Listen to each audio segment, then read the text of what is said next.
അപ്പൊ ഇന്നലെ Argentina Egypt മത്സരം കാണാത്തവരായി അല്ലെങ്കിൽ അതിനെപ്പറ്റി അറിയാത്തവരായി ഈ ലോകത്ത് ഇനി ആരും അവശേഷിക്കുന്നുണ്ട് എന്ന് ഞാൻ മനസ്സിലാക്കുന്നില്ല.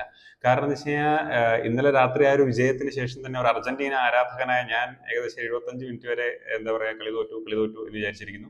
അതുപോലെ തന്നെ അർജന്റീന വിരോധികളെ ഒരുപാട് പേർ കളി തോറ്റു, രക്ഷപ്പെട്ടു, അങ്ങനെ ലയണൽ മെസ്സിയും സംഘവും പുറത്ത് എന്ന് എന്താ പറയുക ആഗ്രഹിച്ചിരിക്കുന്നു.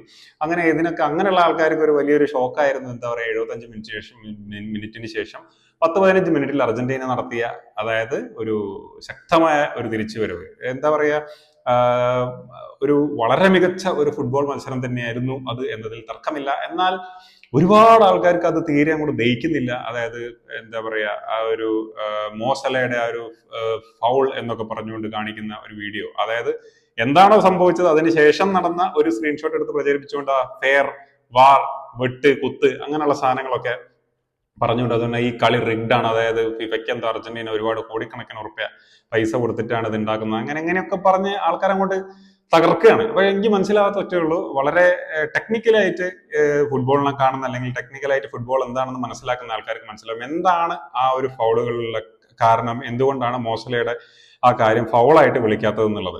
കൃത്യമായ എവിഡൻസസോടുകൂടി, അതുപോലെ തന്നെ ഒരു ഫുട്ബോൾ മനസ്സിലാക്കുന്ന അല്ലെങ്കിൽ ഫുട്ബോൾ എന്തൊക്കെയാണെന്ന് മനസ്സിലാകാത്ത ആൾക്കാർക്ക് പറഞ്ഞിട്ട് കാര്യമല്ല, ഫുട്ബോൾ മനസ്സിലാക്കുന്ന ആൾക്കാർക്ക് അല്ലെങ്കിൽ ആ ഒരു ഇമോഷണൽ, അതായത് ആ ഒരു ദേഷ്യം മാറ്റി വെച്ചാൽ വെറുപ്പ് മാറ്റി വെച്ച് ചിന്തിക്കുന്ന ആൾക്കാർക്ക് എന്താണ് സംഭവിച്ചതെന്നുള്ള കൃത്യമായി മനസ്സിലാക്കാൻ കഴിയും. അപ്പോ എനിക്ക് പറയാനുള്ള ഒറ്റൊന്നേ ഉള്ളൂ, അർജന്റീനയുടെ തിരിച്ചുവരും, അതായത് 3 ഗോൾ, മെസ്സി പെനാൽറ്റി നഷ്ടപ്പെടുത്തി, അതെല്ലാം തന്നെ 4 ഗോളായനെ. അതുപോലെ തന്നെ എങ്ങനെയൊക്കെ കൂട്ടിക്കഴിച്ച് നോക്കിയാലും 2 ഗോൾ ഡിഫെൻഡ് ചെയ്യാൻ പറ്റാതെയാണ് ഈജിപ്ത് അർജന്റീനയോട് അടിയറവ് പറയുന്നത്. ആ അടിച്ച 3 ഗോളുകളും ആരെയോ തള്ളിയിട്ടിട്ടോ അല്ലെങ്കിൽ ഓഫ് സൈഡ് കയറി നിന്ന് ഗോൾ അടിച്ചതോ അല്ലെങ്കിൽ ഗോളിനെ പിടിച്ച് തള്ളിയിട്ടിട്ടോ ഒന്നുമല്ല. അത് കളിച്ചടിച്ച ഗോളുകൾ തന്നെയാണെന്നുള്ള കാര്യം ആരും വിസ്മരിച്ചിട്ട് കാര്യമല്ല.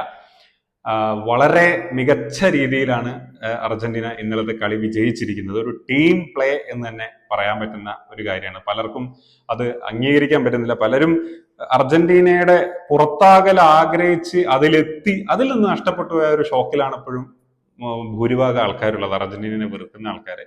അപ്പൊ ടെക്നിക്കലി എന്താ പറയാ, അതുപോലെ തന്നെ കളിയുടെ നിയമങ്ങൾക്കനുസരിച്ച് എല്ലാ രീതിയിലും ഈജിപ്ത് കളിക്കാർ എന്തും പറഞ്ഞോട്ടെ, അത് അവരുടെ ഫ്രസ്ട്രേഷന് പോകണം. അവരുടെ ചരിത്ര നേട്ടത്തിന്റെ തൊട്ടടുത്തായിരുന്നു, അത് ലഭിച്ചില്ല, അതിന്റെ ഫ്രസ്ട്രേഷൻ അവർക്കുണ്ടാവും, സ്വാഭാവികം, അത്രേ ഉള്ളൂ. അപ്പോ അങ്ങനെ പറഞ്ഞാൽ മതി. പറയുന്നവർക്ക് പറഞ്ഞുകൊണ്ടിരിക്കാം അർജന്റീനയ്ക്ക് വേണ്ടി എഴുതിയ വേൾഡ് കപ്പാണ്, അല്ലെങ്കിൽ അർജന്റീനയ്ക്ക് വേണ്ടി ഫിഫ അങ്ങോട്ട് ഇങ്ങോട്ട് കളിക്കുകയാണെന്നുള്ളത്. അങ്ങനെ എനിക്ക് പോർച്ചുഗൽ ക്രൊയേഷ്യ മത്സരത്തിനെ പറ്റിയൊക്കെ നമുക്ക് സംസാരിക്കേണ്ടി വരും ലാസ്റ്റ് സമയത്തുള്ള. സോ അതിലേക്കൊന്നും കിടക്കാതിരിക്കുന്നതാണ് നല്ലത്. So well done Argentina. By.